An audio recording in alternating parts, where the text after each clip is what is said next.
من الشيطان الرجيم من همزه ونفخه ونفثه. بسم الله الرحمن الرحيم، وصلى الله على النبي الكريم وعلى آله وصحبه أجمعين ومن والاهم بإحسان إلى الدين وبعد. السلام عليكم ورحمة الله. in ba a gizana babu inda akan samu malami a farko ɗalibi a ƙarshe, amma mana da kuma Allah madaukake sarki mana jagoranci. Mun san mun yi ba dai ba su gyara mana. Hukunce-hukunce azumi na da faɗin gaske, amma ba da in jero wasu bayan Allah wanda azumi ya hau kansu, sharaɗan da kan sa azumi zama wajibi a kan mutum. Akwai sharaɗa guda 6. Sharaɗin farko dole mutum ya zama musulmi. Sharaɗi na biyu ya zama baligi. Sharaɗi na uku ya zama akili. Sharaɗi na 4 ya kibanta ga mata ne, shi ne ta zama cikin tsarki na al'ada. Sharaɗi na 5 na al'ada da kuma na dini. Sharaɗi na 5 ya zama lafiyayye. Sharaɗi na 6 ya zama mazauni. Wayannan su ne sharaɗan da kan sa azumi ya zama wajibi akan bawa. Sharaɗi na farko ta shi ne zan musulmi, wanda ba musulmi ko bai samun lada a wurin Allah. Allah ba ya karɓa da bai karɓa ba ne a cikin suke da wani rashin lada.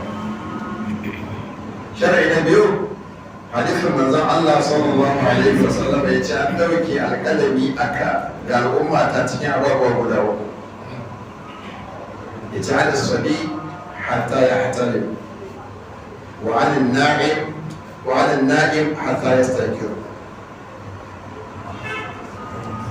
An dauke alƙalamin zunubi akan bayi na adam al'ummata akan abubuwa guda 3. Na ɗaya ce an ɗauka alƙalamin zunubi ga ƙaramin yaro har sai ya yi mafarki sai ya balaga. Sannan na 2 ya ce da mai bacci har sai ya farka.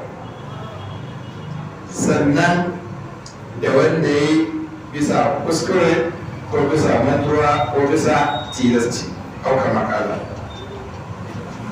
Shari'i na 2 aka ce baya ga balaga na yaro shi ne ya zama akili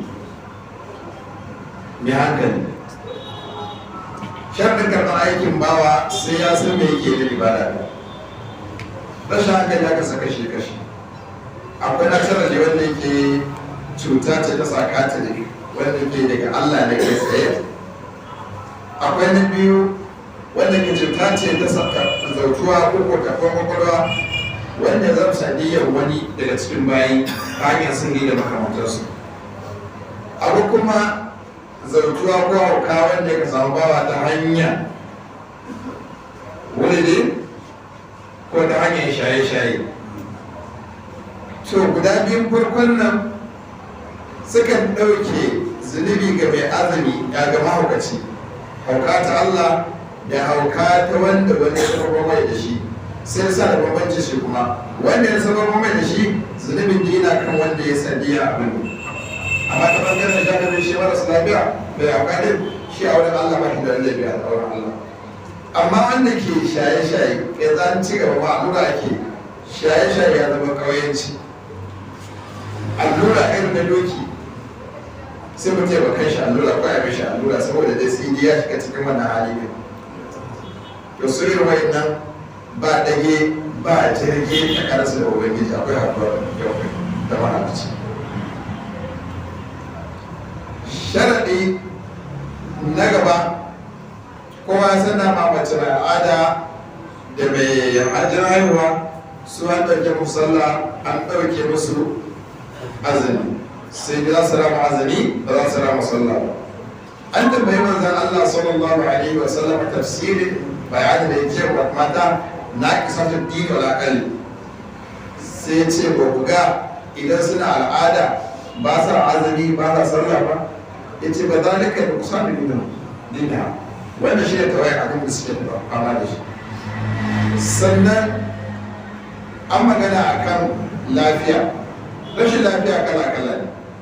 Akwai rashin lafiya wanda ake sa ran warkewa, akwai rashin lafiya wanda ba a sa ran warkewa, sannan akwai kuma wanda ba a ce mashi rashin lafiya ba kuma a kira shi lafiya. Rashin lafiya wanda ke wani sa ran warkewa kowa ya san shi, zazzabi da makamantarsu. Idan ta kai ba za a yi azumi ba za a sha azumi, sannan za a rama shi bayan sallah lokacin da ya samu. Rashin lafiyar da ba a sa ran warkewa shi kuma sa da hukuncin kudin su na musamman shi ne za a ciyar madadin haka. Rashin lafiya wanda da ce rashin lafiya ne wanda yake za a ce rashin lafiya ba rashin lafiya ba a ce mishi rashin lafiya ba a ce mishi lafiya shi ne tsufa manyanta wanda ya kai matsayin da ba zai iya azumi ba saboda shekaru. Farkon musulunci in ji Abdullahi Abbas Allah shi kara masa yadda ya ce da tsoho da tsohuwa ko da suna iya yin azumi, farko suna iya su sha azumi, suna iya kuma su yi azumi farko. Amma daga ran da Allah madaukakin sarki ya saukar da man shahida min kuma shahar fada sulhu, daga lokacin sarkun ce canza sai zama tsoho da tsohuwa idan har za su yi azumi to wajibi su yi azumi kawai. Amma idan ya zan ba za su yi azumi ba to shi kenan sai a ciyar a madadin kowane azumi kwara daya. Sai guda biyu zan faɗe su da mata sa tsayar, akwai mace mai ciki akwai mai shayarwa, alhubda wal murdi'u. Ana an samu sabanin malamai akan ya za su kasance matsayin su. Dalilai biyu kan sa mai ciki da mai shayarwa su sha azumi. Dalilin farko ya damfara ne akan su karan kansu masu shayarwa ko mai ciki din. Ita karan kanta ba ta yi azumi saboda lalurar ciki, ko kuma saboda lalurar shayarwa ba ta yin azumi ba, ta jarraba zai zama ta ciwo misali, ko kuma ita za ta iya azumi to amma kuma jinjirin da ake shayarwa ba zai samu ruwan nono ba ya sha. Ina daga matsala ne guda biyu. To a nan ba a gasar da suka shi biyu, wasu na ganin cewa sun da suka shi uku ne a fatawa uku ne akan wannan. Fatawan farko za su sha azumi, za su ciyar, za su rama bayan sallah. Fatawa ta biyu za su sha azumi, za su rama bayan ciyarwa. Fatawa ta uku za su sha azumi, za su ciyar, babu ramako, babu kafara ce. Fatawan karke zan kawo dalilin shi ne Abdullahi Abbas Allah shi kara masa yadda. Da ya zo bayani akan wannan sai ce mace mai ciki da mace mai shayarwa idan ba za su yi azumi ba ko sun ji tsoro a karan kansu ko jinjirin da ke tare da su, ya ce falahu malfiqru wa alayhi malfidiyatu wa la qada alayhi. Idan da Abbas ya ce za su sha azumi, za su ciyar, babu ramako a kansu. Abdullahi dan Umar Allah shi kara masa yadda, diyarsa da ya haifa tana auren wani bakureshi, sai ya kasance kishi ya kama ta cikin azumi da rana, sai ba ta umarni ya ce mata ta ci abinci, ta sha ruwa, ta ci abinci, ta ciyar a madadin kowace azumi, ta ci da biskit baya da. To wayannan su ne fatawoyi guda uku da malamai suka tafi a kai. Farko suka ce za ka ce za a sha azumi, za a ciyar, za a rama. Na biyu suka ce za a sha azumi, babu ciyarwa, rama za a yi. Na uku suka ce za a sha azumi, za a rama ne, ana ciyar ne, babu ramako. Dalili shi ne ka kalli abu a aikace, matsalar ciki da matsalar shayarwa ba abu ne wanda yake na wata ɗaya ko wata biyu ko wata goma ko wata goma sha ɗaya ko sha biyu ba shekara ba zai ba isu yin shekara ɗaya ba.